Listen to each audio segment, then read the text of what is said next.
Good morning friends. आज या पाठामध्ये आपण इतिहास लेखन भारतीय परंपरा या मुद्द्याचा अभ्यास करणार आहोत. या अगोदरच्या प्रकरणात आपण इतिहास लेखन पाश्चात्य परंपरा म्हणजेच पाश्चात्य लोकांनी इतिहास लेखन कशा प्रकारे केलं, त्यांच्या इतिहास लेखनाची वैशिष्ट्ये काय होती किंवा त्यांनी इतिहासाची मांडणी कशा प्रकारे केली या सगळ्यांविषयीची माहिती आपण या अगोदरच्या प्रकरणात घेतलेली आहे. आणि आज या प्रकरणामध्ये आपल्याला इतिहास लेखन भारतीय परंपरा म्हणजे भारतामध्ये इतिहास लेखनाचं कार्य कशा प्रकारे झालं किंवा कोणत्या अनुषंगाने इतिहास लिहिला गेला या सगळ्यांविषयीची माहिती या प्रकरणात आपल्याला घ्यायची आहे. चला तर मग पाहूया इतिहास लेखन भारतीय परंपरा. तुम्हाला माहितच असेल की इतिहास लेखन कार्य करत असताना सुरुवातीला भारतामध्ये जो इतिहास मांडला गेला किंवा सुरुवातीला जो इतिहास लिहिला गेला तो इतिहास हा लिखित स्वरूपात नसून तो मौखिक स्वरूपामध्ये होता. आता मौखिक स्वरूपात का? कारण सुरुवातीला मानवाला लेखन कला अवगतच नव्हती. मग त्यांनी इतिहास मांडलाच नसेल का? इतिहास म्हणजे त्यांचा भूतकाळ त्यांना माहीतच नसेल का असं आपल्याला म्हणता येत नाही. कारण सुरुवातीला माणसाला जेव्हा लेखन कला अवगत नव्हती त्या काळामध्ये त्याने मुखोद्गत पद्धतीनं म्हणजे मौखिक स्वरूपामध्ये त्यांच्या ज्या काही आठवणी आहेत, त्यांच्या पूर्वजांचे पराक्रम असतील, त्यांच्या दैवत परंपरा असतील किंवा त्यांचे सामाजिक जीवनात घडून आलेले जे काही बदल आहेत, हे सर्व घटना घडामोडी त्यांच्या आठवणी केवळ मौखिक पद्धतीनं मुखोद्गत पद्धतीनं पाठांतर करून आठवणीमध्ये ठेवण्याचं काम केलेलं आहे. म्हणजे अशा प्रकारे त्यांनी आपला इतिहास जतन करण्याचं काम केलेलं आहे. त्यानंतर भारतामध्ये जेव्हा हडप्पा संस्कृतीची सुरुवात झाली आणि हडप्पा संस्कृती आज पूर्व 5000 म्हणजे साधारण इसवी सन पूर्व 3ऱ्या सहस्त्रकामध्ये होऊन गेलेली आहे. आणि या हडप्पा संस्कृतीमध्ये मिळालेल्या प्राचीन लेखांच्या आधारे आपल्याला इतिहासाची लेखन कला कशी होती हे लक्षात येतं. म्हणजे लेखन कलेची सुरुवात भारतामध्ये साधारण हडप्पा संस्कृतीच्या काळामध्ये म्हणजे इसवी सन पूर्व 3ऱ्या सहस्त्रकामध्ये होऊन गेल्याचं दिसून येते. हडप्पा संस्कृतीत ज्या काही मुद्रा सापडलेल्या आहेत त्या मुद्रांवर काही चित्रात्मक पद्धतीनं सिम्बॉलिक लँग्वेज आपल्याला पाहायला मिळते. इतिहासकारांना ती लिपी वाचण्यात अजून यश आलेलं नाहीये. ज्या दिवशी ती लिपी आपण वाचू, ज्या दिवशी त्या लिपीचं आकलन आपल्याला होईल त्या दिवशी सिंधू संस्कृतीचा म्हणजेच हडप्पा संस्कृतीचा संपूर्ण इतिहास आपल्या समोर येईल. परंतु दुर्दैवानं अजून तरी आपल्याला ती लिपी वाचण्यात यश आलं नाही. म्हणून हडप्पा संस्कृतीचा एक फार मोठा इतिहास जो त्या मुद्रांवर मुद्रित केलेला असताना सुद्धा आपल्या निदर्शनास आलेला असताना सुद्धा त्याचा अर्थ मात्र आपल्याला उलगडता आला नाही. म्हणून हडप्पा संस्कृतीमध्ये लेखन कलेची सुरुवात झाली आणि तेव्हापासून आमच्या लोकांनी म्हणजे भारतीय लोकांनी त्यांचा इतिहास लिपिबद्ध पद्धतीने मांडायला सुरुवात केला. भारतातील ऐतिहासिक स्वरूपाचे सर्वाधिक प्राचीन असं लिखित साहित्य हे आपल्याला कोरीव लेखांच्या साहाय्याने मिळते किंवा कोरीव लेखांच्या स्वरूपामध्ये मिळते. भारतीयांनी जे लेखन कला सुरुवात केली ती कोरीव स्वरूपात होती. म्हणजे दगडावर कोरलेला मजकूर किंवा एखाद्या धातूच्या पत्र्यावर कोरलेला मजकूर किंवा एखाद्या दगडी स्तंभावर कोरलेला मजकूर किंवा एखाद्या गुहाच्या आतल्या भिंतीवर कोरलेला मजकूर अशा स्वरूपामध्ये आपल्याला त्यांचे मजकूर म्हणजे माहिती उपलब्ध होते. आणि अशा प्रकारचे कोरीव लेख मांडण्याची सुरुवात पहिल्यांदा मोठ्या प्रमाणात भारतामध्ये जर कोणी केलेले असेल तर ते मौर्य काळामध्ये झाल्याचं आपल्याला दिसून येतं.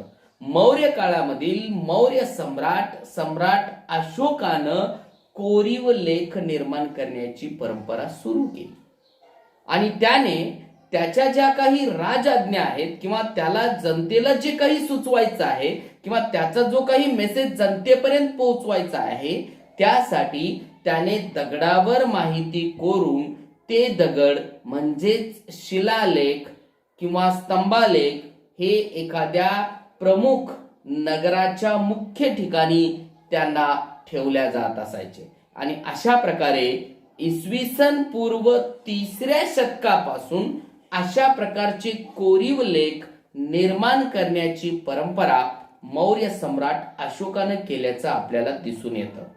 सम्राट अशोकाचे कोरीव लेख हे दगडावर दगडी स्तंभावर कोरलेले आहेत.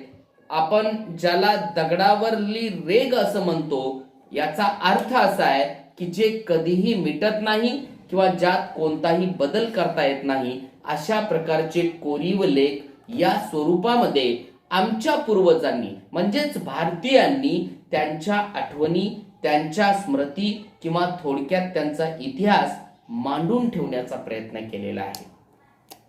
सांगण्याचं तात्पर्य आपण या प्रकरणामध्ये जो मुद्दा अभ्यासत आहोत त्या मुद्द्याचंच नाव आहे इतिहास लेखन भारतीय परंपरा. म्हणजे भारतामध्ये इतिहास लिहिण्याचा प्रयत्न कसा आणि कोणकोणत्या स्वरूपामध्ये झालेला आहे. मी जसं सांगितलं की याची सुरुवात मौखिक पद्धतीने झाली, त्यानंतर सिंधू संस्कृतीमध्ये आपल्याला चित्रलिपीच्या रूपाने काही मुद्रा सापडतात, मुद्रांवरील लिपी सापडते आणि त्यानंतर इसवी सनाच्या 3ऱ्या शतकामध्ये सम्राट अशोकानं तर त्याला कोरीव स्वरूपामध्ये मोठ्या प्रमाणात लेख निर्माण करण्याची परंपरा सुरू केली आणि हळूहळू भारतामध्ये आम्ही आमच्या पूर्वजांचा इतिहास मांडायला सुरुवात केला. त्यानंतर इसवी सनाच्या 1ल्या शतकापासून धातूची सुरुवात झाली आणि धातूपासून नाणी बनवणे, धातूपासून मूर्त्या बनवणे, धातूपासून शिल्प, ताम्रपट बनवणे अशा प्रकारची परंपरा सुरू झाली आणि त्यानंतर धातूच्या पत्रावर मजकूर कोरण्याची पद्धत, त्यातून मग ताम्रपटांची निर्मिती झाली. सुरुवातीला जो धातू वापरला गेला तो तांबे हा धातू होता, म्हणून त्यावर कोरलेला मजकूर त्याला ताम्रपट असं म्हणलेलं आहे आणि ताम्रपटावर कोरलेले जे मजकूर आहेत ते ऐतिहासिक दृष्टीने अतिशय महत्वाचे आहेत. थोडक्यात आमच्या पूर्वजांनी त्यांचा मांडून ठेवलेला तो संपूर्ण इतिहास आहे. कारण अशा प्रकारच्या कोरीव लेखांमुळेच आपल्याला त्या काळातील संबंधित राजाचा काळ कोणता होता, त्यांची वंशावळ कशी होती, त्यांचा राज्यविस्तार कुठून कुठपर्यंत झालेला होता किंवा त्या राजाची शासन व्यवस्था कशी होती किंवा त्या राजाच्या काळात ज्या काही महत्वाच्या राजकीय घडामोडी घडून गेलेल्या आहेत, किंबहुना काही कोरीव लेख, काही लेख तर अशा स्वरूपात आहेत की आपल्याला त्यातून त्या काळातली सामाजिक परिस्थिती, त्या काळातलं हवामान, दुष्काळ किंवा त्या काळात दुष्काळामध्ये राज्याचं धोरण काय होतं, जनतेची अवस्था काय होती, अशा एक ना अनेक बाबींची माहिती आपल्याला या कोरीव लेखांच्या सहाय्याने मिळते. त्याचं एक सुंदर उदाहरण जर कोणतं असेल तर ते सोहगौडा ताम्रपटाचं आहे. तुमच्या पुस्तकामध्ये पेज नंबर 7 वर एक चित्र दिलेलं आहे, हे समजून घ्या. यामध्ये ती माहिती दिलेली आहे. त्या चित्रामध्ये जर तुम्ही बघितलात तर ते चित्र आहे सोहगौडा ताम्रपटाचं. तुम्ही म्हणाल सर हा सोहगौडा ताम्रपट कुठं आहे, तर हा ताम्रपट गोरखपूर जिल्ह्यामध्ये म्हणजे उत्तर प्रदेश मधील गोरखपूर जिल्ह्यात सोहगौडा या ठिकाणी सापडला, म्हणून त्याला आपण सोहगौडा ताम्रपट असं म्हणतो. हा ताम्रपट मौर्य काळातील असावा असं मानलं जातं. ताम्रपटावर जे मजकूर कोरलेला आहे, जे लेख लिहिलेला आहे, तो लेख ब्राह्मी लिपीमध्ये लिहिलेला आहे. लेखाच्या सुरुवातीला जे चिन्ह आहेत त्यातील पारासहित असलेला वृक्ष, तसेच पर्वत, एकमेकांवर असलेल्या 3 कमानी, हे सगळे जे चिन्ह आहेत ते चिन्ह आपल्याला प्राचीन काळातील आहत नाण्यांवर आढळतात. आहत नाणे म्हणजे काय, याला पंचमार्क कॉइन असं म्हणतात. मौर्यांच्या अगोदर सिकंदरचं आक्रमण जेव्हा भारतावर झालं त्यावेळेस पासून भारतामध्ये अशा प्रकारच्या आहत सिक्के, आहत नाणे म्हणजे पंचमार्क कॉइन्स पाहायला मिळतात. आणि याच काळापासून आपल्याला हे जे चित्र पाहायला मिळतात ते त्या काळातल्या आहत सिक्क्यांवर पाहायला मिळतात. आता हा ताम्रपट काय आहे, याच्यात कोरलेला मजकूर काय आहे, किंवा याच्यामध्ये कोरलेल्या कमानी काय आहेत, इमारती काय आहेत, या सगळ्यांचा आपण जर बारकाईनं अभ्यास केलं तर आपल्याला असं लक्षात येतं की हे चिन्ह कोठार घरांचे निदर्शक असावेत.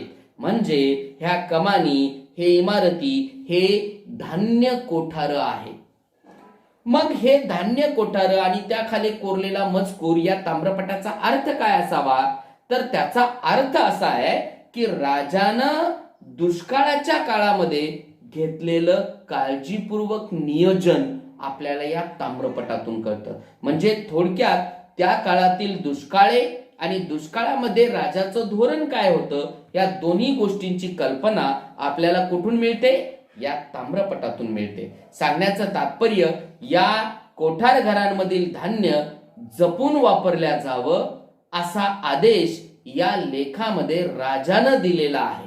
म्हणजे थोडक्यात दुष्काळजन्य परिस्थितीचं निवारण करण्यासाठी काय काळजी घ्यावी लागते किंवा काय काळजी घ्यावी या संदर्भात राजानं दिलेला हा एक आदेश असावा, अशा प्रकारचं आपल्याला या ताम्रपटावरून लक्षात येतं. थोडक्यात अशा प्रकारचे ताम्रपट हे ऐतिहासिक दृष्टीनं अतिशय महत्वाचे मानले जातात. म्हणून इतिहासामध्ये या ताम्रपटांना एक वेगळं महत्व आहे. हे ताम्रपटच नाही तर अशा प्रकारचे अनेक ऐतिहासिक दस्तऐवज आपल्याला या काळामध्ये अभ्यासायला मिळतात. एवढंच नाही तर प्राचीन हे सगळं तर अलिखित स्वरूपातलं साहित्य आहे. म्हणजे अलिखित स्वरूपात म्हणजे जे लिहिलेलं नाही. त्याशिवाय आपल्याला लिखित स्वरूपातील बरंच मोठं साहित्य आपल्याला उपलब्ध होतं, जे एका अर्थानं आम्हीच्या लोकांनी केलेला इतिहास लेखनच आहे. त्याचं एक सुंदर उदाहरण मी सांगतो, कारण इतिहासाची साधनं ही दोन प्रकारची आहेत. एक लिखित स्वरूपातील साधनं आहेत, दुसरं अलिखित स्वरूपातील साधनं आहेत. प्राचीन काळामध्ये अशा प्रकारच्या भौतिक साधनाहून आपल्या इतिहासाची कल्पना तर येतेच, शिवाय विविधांगी स्वरूपाचं लिखित साहित्य सुद्धा आपल्याला त्या काळामध्ये निर्माण केल्याचं दिसून येईल. प्राचीन काळामध्ये लिहिल्या गेलेले ग्रंथ सुरुवातीला धार्मिक स्वरूपात लिहिलेले धर्मग्रंथ असतील, त्यानंतर लिहिलेले चरित्र ग्रंथ आहेत, नाटकं आहेत, कथा आहेत, कादंबऱ्या आहेत. अशा विविधांगी स्वरूपाचं वाङ्मय आपल्याला सुरुवातीच्या काळाला निर्माण केल्याचं पाहायला मिळते. सगळ्यात अगोदर वेद आणि वेदांशी संबंधित असलेलं इतर जे वैदिक वाङ्मय आपण ज्याला म्हणतो, त्यात पुराणांचा समावेश होतो. त्यात वेगवेगळ्या प्रकारच्या स्मृती ग्रंथांचा किंवा अरण्यकांचा, ब्राह्मण्यकांचा अशा वेगवेगळ्या स्वरूपाचं लिखित वाङ्मय आपल्याला उपलब्ध असल्याचं दिसून येतंय. शिवाय त्यानंतर मग जैन आणि बौद्ध धर्मांचा उदय झाला आणि त्या धर्माच्या अनुषंगानं सुद्धा विविधांगी स्वरूपाचं वाङ्मय निर्माण झालं. आणि त्यानंतर मग वेगवेगळ्या प्रकारचे शास्त्रीय ग्रंथ, कथा, कादंबऱ्या, नाटकं हे सगळे निर्माण करण्यात आले. एवढंच नाही तर प्राचीन काळामध्ये भारताला भेट देण्यासाठी जे काही भारतामध्ये आलेले परकीय प्रवासी होते, त्या प्रवाशांनी निर्माण केलेले साहित्य, त्यांनी लिहिलेले प्रवास वर्णन हे सुद्धा आपल्या इतिहासाच्या अभ्यासासाठी असलेले महत्वाचे साधन म्हणून सांगता येतं. एका अर्थानं या परकीयांनी आपला इतिहास मांडून ठेवण्याचं काम केलं हे आपल्याला नाकारता येत नाही. त्याचं उदाहरणच द्यायचं म्हणलं तर प्राचीन काळामध्ये अनेक राजांची चरित्र सुद्धा लिहिण्यात गेली. त्या राजाच्या चरित्रामध्ये त्या राजघराण्याचा इतिहास सांगणारे लेखन हे भारतीय इतिहास लेखनाच्या वाटचालीतील सगळ्यात महत्वाचा टप्पा म्हणून आपल्याला सांगता येतो. एवढंच नाही, त्याचं एक सुंदर उदाहरण जे आपल्याला हर्षचरित्र या रूपाने सांगता येतं. हर्षचरित्र हे संस्कृत काव्य जे ऐतिहासिक चरित्र ग्रंथाच्या रूपामध्ये आपल्याला पाहायला मिळते. हर्षवर्धनाच्या दरबारामध्ये भानभट्ट नावाचा एक कवी होऊन गेलेला आहे, ज्यानं हर्षवर्धनाचं चरित्र काव्यात्मक रूपानं मांडण्याचं काम केलं. साहजिक आहे, भानभट्ट हा हर्षवर्धनाच्या अगदी जवळ आणि समकालीन होता. त्यामुळं त्या राजाच्या जीवनामध्ये जेवढ्या काही घटना घडामोडी किंवा ज्या काही हालचाली झाल्या त्या सर्वांचा तो साक्षीदार होता आणि त्या सगळ्या घटना त्यानं अगदी जवळून अभ्यासलेल्या आणि पाहिलेल्या होत्या. प्राचीन काळामध्ये केवळ भौतिक स्वरूपातच नाही तर लिखित स्वरूपात सुद्धा आमच्या पूर्वजांनी त्यांच्या आठवणी, त्यांच्या स्मृती किंवा त्यांच्या पूर्वजांचे जे पराक्रम आहेत, त्यांनी केलेल्या लढाया असतील, त्यांनी मिळवलेले विजय असतील, हे सर्व वृत्तांत मांडून ठेवण्याचं काम केलं. हे लिखित साहित्य सुरुवातीला धार्मिक स्वरूपात असेल किंवा त्यानंतर धर्मनिरपेक्ष स्वरूपात असेल, अशा दोन्ही माध्यमातून आमच्या पूर्वजांनी त्यांच्या आठवणी जतन करून ठेवलेल्या आहेत. त्यामध्ये वैदिक वाङ्मय आणि त्यानंतर निर्माण झालेलं जैन आणि बौद्ध धर्माच्या रूपाने निर्माण झालेलं वाङ्मय आणि त्यानंतर साधारण मौर्य काळापासून निर्माण करण्यात आलेली कथा असतील, कादंबऱ्या असतील, नाटकं असतील, चरित्र ग्रंथ असतील किंवा आत्मचरित्र ग्रंथ असतील, हे सर्व एका अर्थानं आमच्या पूर्वजांनी लिहिलेला इतिहास आहे किंवा मांडलेल्या आमच्या पूर्वजांच्या आठवणी आहेत. प्राचीन काळातलं मी एक सुंदर उदाहरण तुम्हाला दिलंय, ते म्हणजे हर्षचरित्र नावाचा ग्रंथ, जो एक महत्वाचं ऐतिहासिक काव्य म्हणून ओळखल्या जाते. हे चरित्र ग्रंथ आहे, हर्षवर्धनाचं चरित्र. हे चरित्र मांडण्याचं काम केलं भानभट्टानं. भानभट्ट हा हर्षवर्धनाच्या दरबारातील एक संस्कृत कवी आणि विद्वान होता आणि त्याने हर्षवर्धनाचं चरित्र मांडलं, जे हर्षचरित्र या नावानं ओळखले जाते. साहजिक आहे, भानभट्ट हा हर्षवर्धनाच्या काळातील होता. त्यानं त्याचा इतिहास जवळून पाहिलेला होता. त्यानं त्याचा संपूर्ण घटना, त्याच्या काळामध्ये घडलेल्या घडामोडी याचा तो साक्षीदार होता आणि त्यानं हर्षवर्धनाचं चरित्र मांडलं. हर्षचरित्र नावाचा संस्कृत काव्य ऐतिहासिक ग्रंथ निर्माण झाला. सांगण्याचं तात्पर्य, अशा अनेक स्वरूपाच्या ग्रंथांमधून आपल्याला त्या काळातील सामाजिक जीवनाची, आर्थिक घडामोडींची, राजकीय उलाढालींची किंवा त्या काळातील धार्मिक परिस्थिती, त्या काळातलं सांस्कृतिक जीवन, या सर्वांचं एक वास्तववादी चित्रण आपल्याला या ग्रंथातून पाहायला मिळते. म्हणजे एका अर्थानं हे ग्रंथ आम्हाला त्या काळाचा इतिहास सांगणारे इतिहासाचे साधन आहेत किंवा हे सर्व एका अर्थानं आमच्या पूर्वजांनी केलेलं इतिहास लेखन आहे. हे झालं प्राचीन काळातील इतिहास लेखन. आता आपण थोडंसं मध्ययुगाकडे येऊया. मध्ययुगाची सुरुवात जर तुम्ही बघितलात तर तुम्हाला असं लक्षात येईल की 12व्या शतकामध्ये मध्ययुगाच्या सुरुवातीला एक ग्रंथ लिहिण्यात आला. त्या ग्रंथाचं नाव आहे राजतरंगिणी. काय नाव आहे? राजतरंगिणी. इसवी सनाच्या 12व्या शतकामध्ये कल्हण नावाचा एक इतिहासकार होऊन गेलेला आहे, ज्यानं राजतरंगिणी नावाचा ग्रंथ लिहिला आणि या राजतरंगिणी नावाच्या ग्रंथामध्ये त्यानं काश्मीरच्या इतिहासावर प्रकाश टाकण्याचं काम केलेलं आहे. कशावर प्रकाश टाकलेला आहे? काश्मीरच्या इतिहासावर. आणि राजतरंगिणीमध्ये साधारण इसवी सनाच्या 1ल्या शतकापासून ते 12व्या शतकापर्यंतच्या काश्मीरच्या इतिहासाचं वृत्तांत मांडण्याचं काम केलं. म्हणजे सगळ्या घडामोडी एकंदरीत 1ल्या शतकामध्ये काश्मीरवर कोणाची सत्ता होती, 2ऱ्या शतकामध्ये, 3ऱ्या शतकामध्ये, 5व्या शतकामध्ये, 8व्या शतकामध्ये, 10व्या शतकामध्ये आणि 12व्या शतकापर्यंत काश्मीरच्या राजकीय घडामोडी आणि संपूर्ण वृत्तांत राजतरंगिणी नावाच्या ग्रंथात मांडण्याचं काम कल्हण नावाच्या इतिहासकाराने केलेलं आहे. या ग्रंथाचं महत्व असं आहे की हा ग्रंथ इतिहास लेखन शास्त्रशुद्ध कसं असावं म्हणजे थोडक्यात आधुनिक काळातील इतिहास लेखनाशी अगदी जवळचा संबंध किंवा नातं सांगणारा हा ग्रंथ आहे. आधुनिक संकल्पनेशी अगदी जवळचा संबंध सांगणारा हा ग्रंथ आहे. त्यामध्ये अनेक कोरीव लेख आहेत. तो ग्रंथ निर्माता स्वतः असं सांगतो की मी जो हा इतिहास लिहिलेला आहे ते लिहिण्यासाठी, तो इतिहास मांडण्यासाठी कोरीव लेख, नाणी, प्राचीन वस्तूंचे अवशेष, राजकुलांच्या अधिकृत नोंदी, स्थानिक परंपरा अशा अनेक साधनांचा चिकित्सकपणे अभ्यास करून आपण हा ग्रंथ निर्माण केला आहे असं हा ग्रंथकर्ता स्वतः कबूल करतो.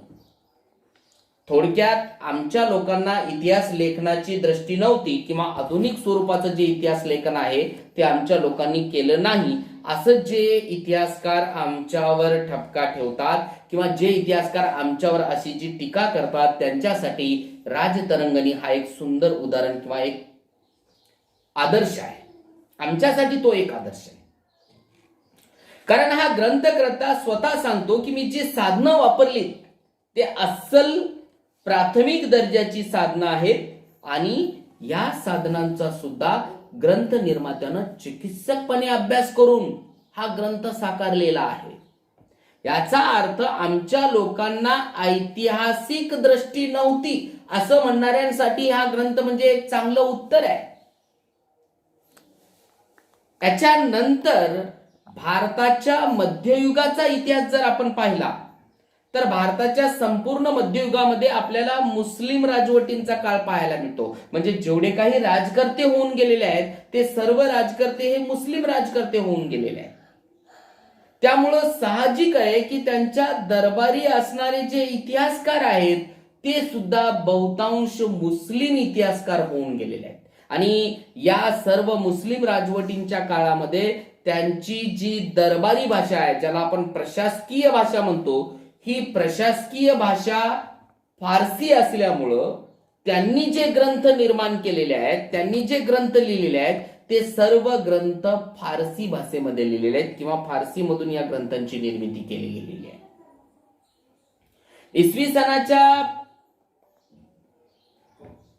12व्या शतकानंतर मध्ययुगातील भारतामध्ये मुस्लिम राजकर्त्यांच्या दरबारातील इतिहासकारांच्या लेखनावर आपल्याला अरबी आणि फारसी इतिहास लेखन परंपरेचा प्रभाव पाहायला मिळतो.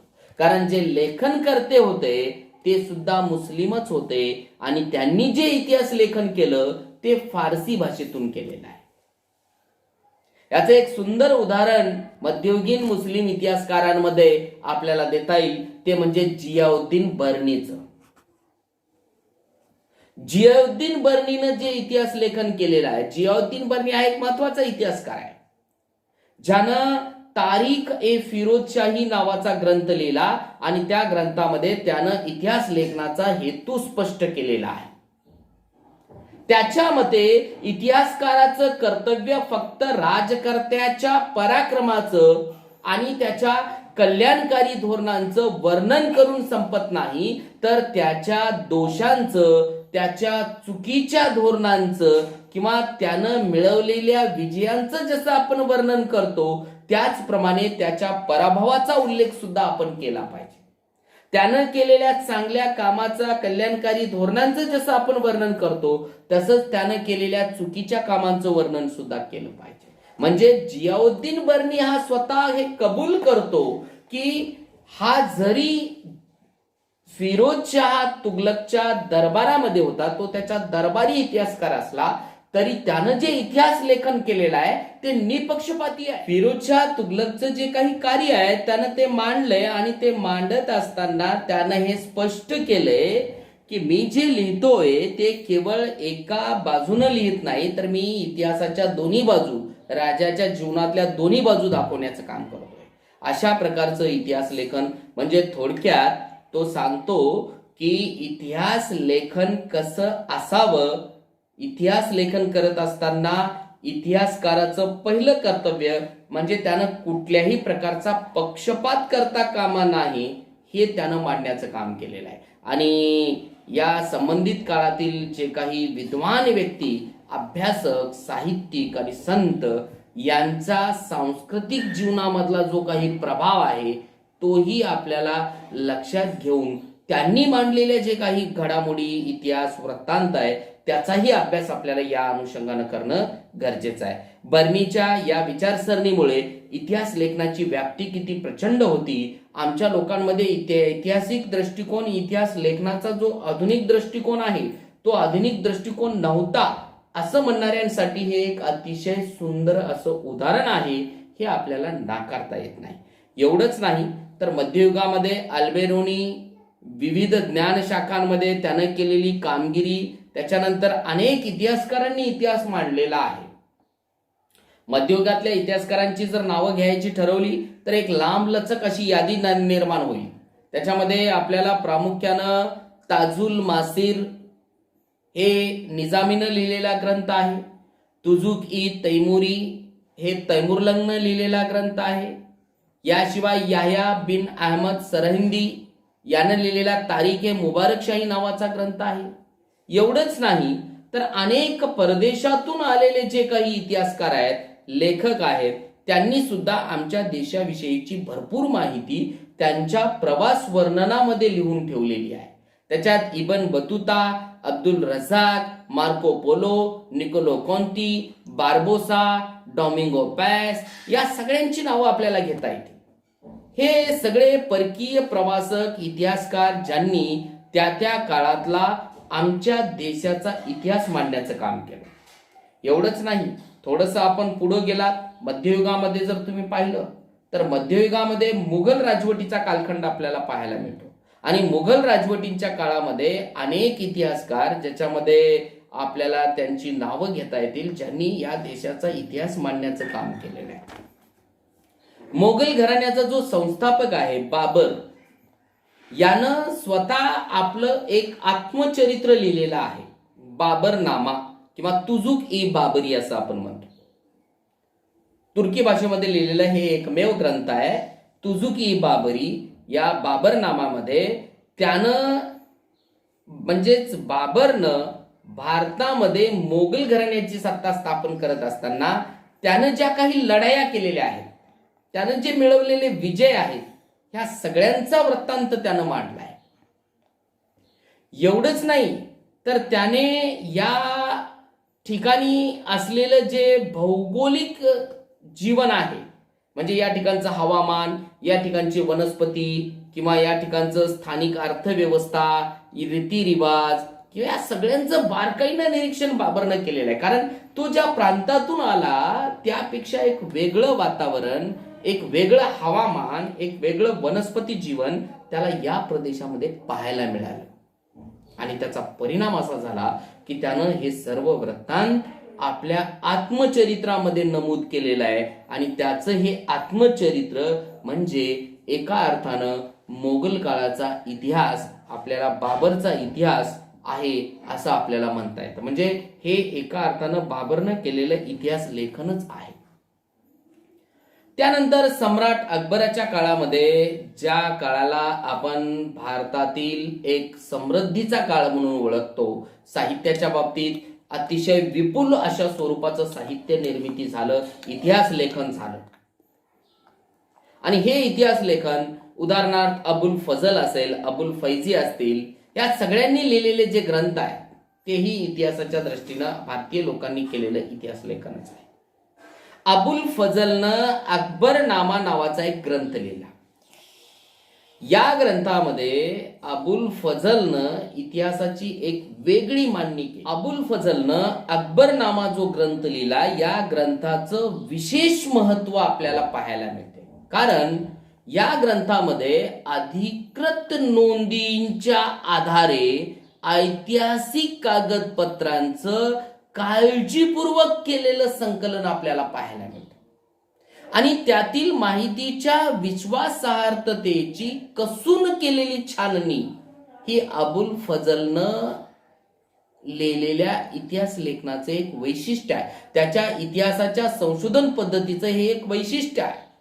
थोडक्यात अबुल फजलनं जे इतिहास लिहिलाय तो इतिहास पूर्वग्रह विरहित, म्हणजे कुठल्याही प्रकारचा संशय, पूर्वग्रह, आकस, द्वेष, प्रेम न ठेवता तटस्थपणे त्यानं केलेली इतिहासाची मांडणी आहे.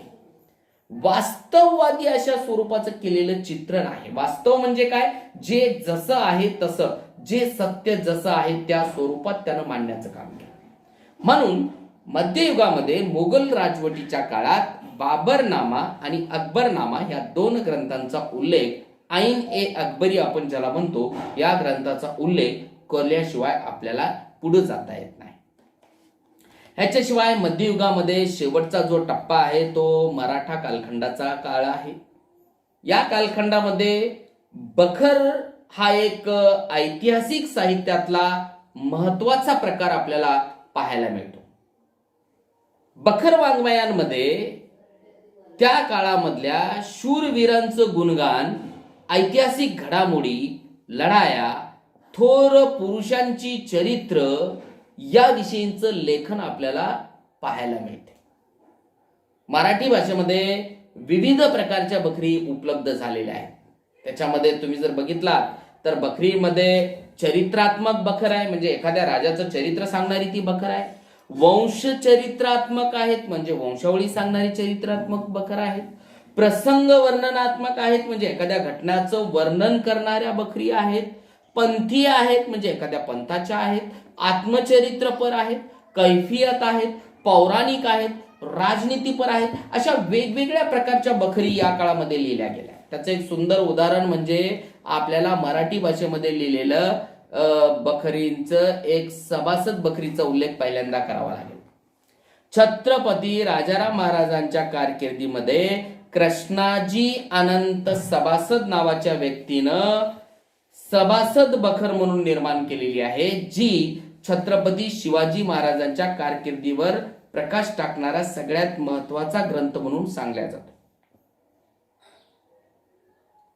त्यानंतर भाऊसाहेबांची बखर आहे. या बखरीमध्ये भाऊसाहेब म्हणजे पानिपतच्या काळामध्ये, पानिपतची जी लढाई झाली नानासाहेब पेशव्यांच्या काळामध्ये, नानासाहेब पेशव्यांच्या कारकिर्दीवर आणि त्यांच्या एकूण कालखंडावर प्रकाश टाकणारा हा महत्वाचा इतिहास लेखनाचा पुरावा आहे. याच विषयावर आधारित अजून एक बखर आहे ज्याला आपण पानिपतची बखर म्हणतो. या बखरीमध्ये पानिपतच्या तिसऱ्या लढाईचं, म्हणजे मराठे आणि अहमदशाह अब्दाली यांच्यामध्ये जी पानिपतची लढाई झाली त्या लढाईवर प्रकाश टाकणारा हा एक महत्वाचा ऐतिहासिक पुरावा आहे. त्यानंतर होळकरांची कैफियत, त्यानंतर वेगवेगळ्या चिटणीस बखर आहे. अशा वेगवेगळ्या स्वरूपांचे बखरी आपल्याला पाहायला मिळतात. म्हणजे बखर वाङ्मय हा सुद्धा इतिहास लेखनाचाच हा एक प्रकार भारतामध्ये पाहायला मिळतो. थोडक्यात मध्ययुगामध्ये, प्राचीन काळामध्ये भारतीयांनी विपुल अशा प्रमाणात इतिहास लेखन केलेलं आहे आणि हे इतिहास लेखन आजच्या आधुनिक इतिहास लेखनाशी कुठेही कमी नाही, हे आपल्याला या सर्व उदाहरणांवरून आणि पुराव्यांवरून सांगता येतं. सांगण्याचं तात्पर्य थोडक्यात भारतीय परंपरा म्हणजे इतिहास लेखनामध्ये भारतीय लोकांचं योगदान काय आहे असा जर प्रश्न कोणी विचारला तर आपल्याला प्राचीन काळातील भानभट्टाचं हर्षचरित्र असेल किंवा मध्ययुगातील कलहंचं राजतरंगणी नावाचा ग्रंथ असेल किंवा जियाउद्दीन बर्नीनं लिहिलेला तारीख ए फिरोजशाही नावाचा ग्रंथ असेल किंवा अबुल फजलनं लिहिलेला अकबरनामा नावाचा ग्रंथ असेल, हे सगळे ग्रंथ आमच्या लोकांनी केलेलं इतिहास लेखन आहे. यातून भारतीय इतिहास लेखनाची वैशिष्ट्ये आणि भारतीय इतिहास लेखनाची परंपरा कशी होती या सर्वांची जाणीव झाल्याशिवाय राहत नाही. अशा प्रकारे या प्रकरणामध्ये आपण प्राचीन आणि मध्ययुगीन इतिहास लेखन कशा स्वरूपाचं होतं याविषयीची माहिती घेतलेली आहे. धन्यवाद.